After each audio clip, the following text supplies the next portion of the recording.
আজকে নতুন সরকারের সামনে অনেকগুলো চ্যালেঞ্জ।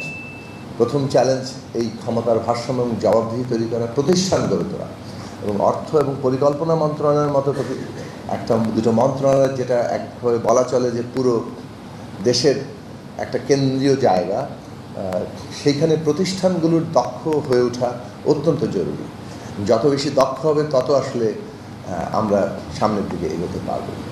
2 নম্বর চ্যালেঞ্জ হচ্ছে যে অর্থনৈতিক বিপর্যয় তৈরি হয়েছিল, যেটা গত 1.5 বছর অন্তত বিপর্যয় ঠেকানো গেছে, সেখান থেকে কিভাবে আমরা একটা বিকশিত অর্থনীতির জায়গায় যেতে পারি এবং সেইখানে ব্যাপক বিনিয়োগ, কর্মসংস্থান তৈরি করা, এবং সবচেয়ে বড় ব্যাপার হচ্ছে যেটা অভ্যুত্থানের লক্ষ্য ছিল, একটা বৈষম্যহীন সমাজ করা।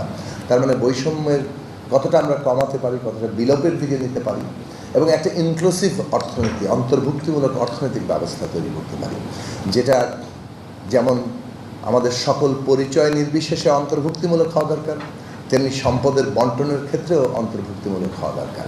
সেই জায়গাটা আজকে আমাদের সামনের পলিসি, যেটার দিক নির্দেশনা 31 দফায় ছিল, পরবর্তীকালে বিএনপির যে ম্যানিফেস্টো আছে সেখানেও প্রকাশিত হয়েছে, এবং আমরা নিজেরা যে ম্যানিফেস্টো দিয়েছি সেখানেও আমরা জোরের সাথে বলার চেষ্টা করছি। দুর্নীতি একটা বড় চ্যালেঞ্জ, যে চ্যালেঞ্জকে আসলে নিয়ন্ত্রণ করার গুরুত্বপূর্ণ জায়গা হচ্ছে মন্ত্রণালয়, এবং সেইখানেই আসলে আমাদের জায়গা ঠিক করতে হবে। এবং আমরা কিভাবে আরও অন্যান্য চ্যালেঞ্জ তো আছেই, দেশের মানুষের নিরাপত্তার ব্যবস্থা করা, কিন্তু নিরাপত্তার একটা বড় অংশ কিন্তু মানুষ কিভাবে নিজে তার ব্যক্তিগত জীবনে পরিবর্তনটাকে দেখবে, তার নিজের কিভাবে আয়ের সম্প্রসারণ করবে। অর্থনীতির একটা সহজ জিনিস আমি যেভাবে বুঝি, সেই জায়গাটা বলে আমি শেষ করব। আমাদের মাননীয় মন্ত্রী মহোদয় কথা বলবেন। অনেক সময় মনে হয় যে অনেক সম্পদশালী ব্যক্তি তৈরি হলে, অর্থনীতি সম্পদের কেন্দ্রীভবন ঘটলে বোধহয় এটা ট্রিকল ডাউন এফেক্টে তলায় যাবে, তলায় আসলে পৌঁছায় না।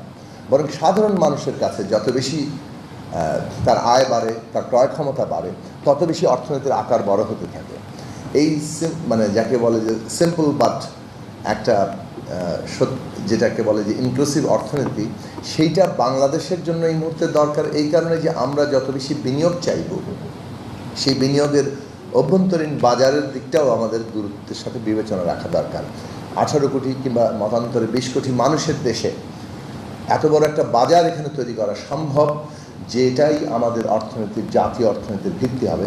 অবশ্যই আমরা সারা বিশ্বের সাথে যুক্ত হব, কিন্তু আমাদের জাতীয় অর্থনীতির ভিত্তিটাই শক্তিশালী করার জায়গায় যাওয়া দরকার।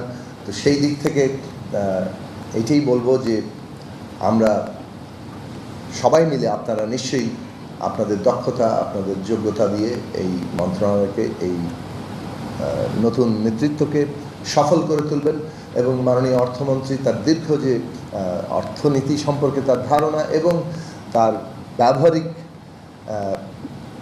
ব্যবসা বাণিজ্যের সাথে যুক্ততার যে অভিজ্ঞতা, সেটা দিয়ে বাংলাদেশের অর্থনীতির চাকা ঘোরাবেন।